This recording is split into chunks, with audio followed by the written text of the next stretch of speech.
Hi, my name is Chrissy Vick, and today I'd like to talk to you about crisis communications after school shooting events, effectively navigating competing narratives. This is part of my final project for my Crisis Communications in IMC class, and today I will briefly talk about school shootings as communications crises, and we will discuss how competing narratives are inevitable and institutions must plan for them.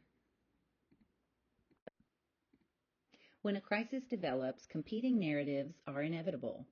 This is historically evident in the aftermath of school shootings in the United States, when the 24-hour media cycle, combined with social media, can cause a flurry of misinformation, competing agendas, which can all contribute to the loss of narrative control of the institution.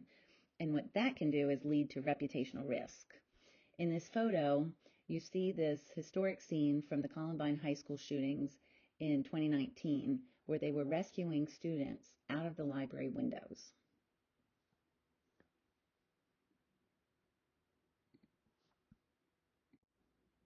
There are many different voices that contribute to these narratives. They can include victims and their families, government officials, advocacy groups such as mental health agencies or gun rights lobbyists, media and social media users, and community members connected to the crisis.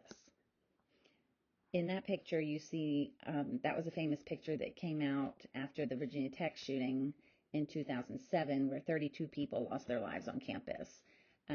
And I put a quote there from former Virginia Governor Tim Kaine because this kind of expresses a narrative that is very common after campus mass shootings. He says that picture shows the tragedy, but also the resiliency and community spirit that was on display. I also want to point out that when all of these voices are contributing to the daily news and social media feeds that people are consuming, institutions like schools cannot silence these voices and they can't control them. So their best bet is to try and engage strategically by using some IMC theory and rooting their planning and their communications objectives in IMC theory. The picture you see on this slide is what I call a media gaggle, and it's when media get together at different locations, in this case Virginia Tech, to try and get something to add to the narrative day after day following a crisis. One thing that we see after school shootings is a pattern that is pretty predictable. And Seeger and Selnow write about this when they are looking at specifically Columbine High School and Virginia Tech in our class texts.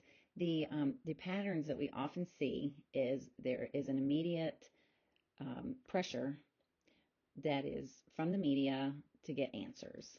And so a lot of times if institutions aren't prepared or don't have clarity, that can be an immediate problem for reputation and for trust within an organization. Combined with media pressure, there could be the problem of incomplete information. And that often leads to things like conflicting statements or premature answers. And this is particularly a problem for institutions that don't have a centralized communication person and plan. In this case, in Virginia Tech and Columbine, these were more rare incidents. So people were not prepared the way they are now if there was a shooting on campus. So decentralized communication led to conflicting statements, and then what ended up happening is emotional narratives end up dominating the coverage. Now, when Columbine happened, we didn't have social media then, so it was mainly broadcast news and the internet. But when you fast forward to Virginia Tech, you can see how social media amplified these challenges. In both cases, there was wrong information that circulated.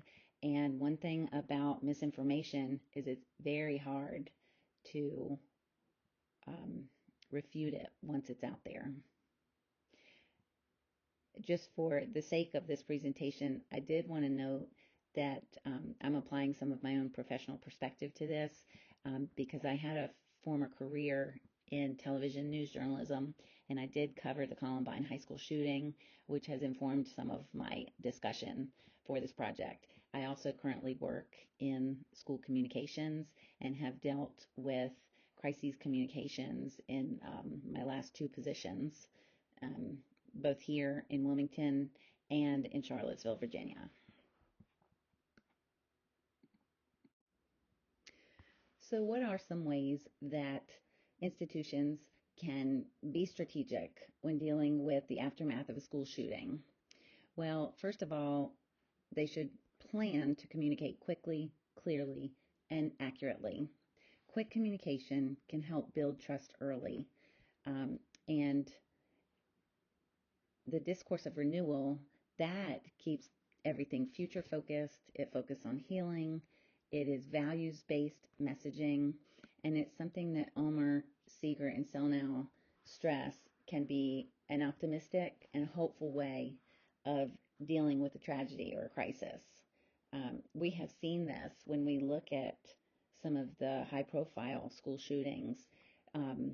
We talked about patterns earlier, and when you think about the pattern or the life cycle of one of these events, at some point in that event, messages of resilience, hope, healing, those all come to the surface. And I think personally, part of that is because people really need something optimistic to cling to because the circumstances are just so tragic.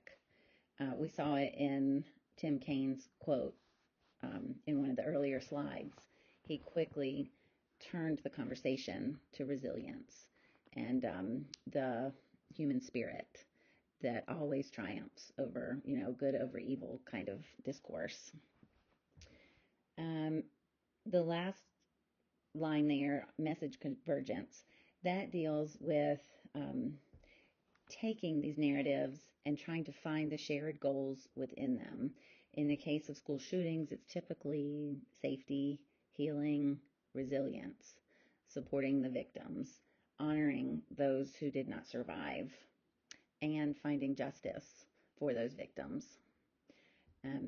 It's very important to remember again that institutions can guide the meaning, but they can't control it. So that's where planning comes in. And one other thing I wanted to point out is that Seeger and Selnow believe that it is actually unethical not to plan in advance for a discourse of renewal. I thought that was pretty interesting.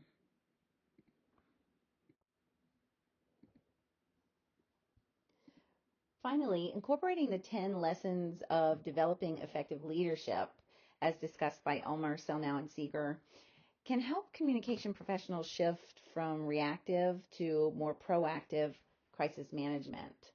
I have it broken down into 3 phases. So first, in the pre-crisis phase, that can include planning and developing tools such as dark websites. That can include designating who the primary spokespersons or people will be. And it can also mean doing things like building goodwill. Seeger and Selnow refer to that as building a reservoir of goodwill. And that is helpful in really all communications because that helps build trust among your constituents so that when there is a crisis, you can work off of those foundations that you've built with those people. During the crisis phase, leaders need to be as visible as quickly as possible. People want to see them out in front, delivering messages and reassuring them that there is transparency, there's honesty, and of course there's empathy. It's very important for the for the leaders to be open and honest and to avoid placing blame or denying wrongdoing. The next phase is post-crisis, of course, and in the post-crisis phase, listening is very important, adapting, and focusing on the future is very important. People are looking for a path forward, and they're looking for a way to make sense of everything. So providing that sense making is a key IMC strategy that can help you have a successful crisis communication.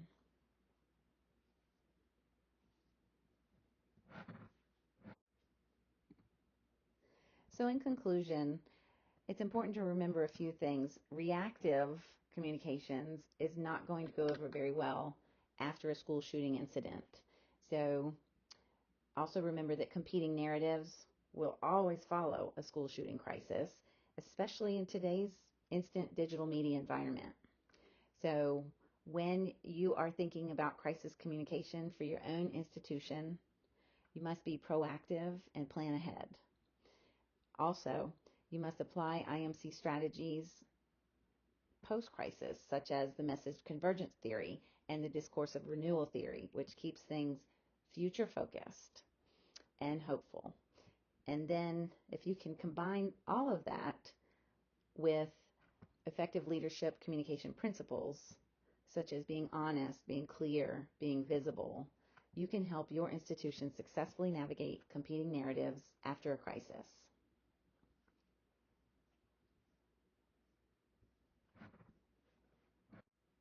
If you'd like to learn more, these are some of the references I used that helped inform my discussion of this topic.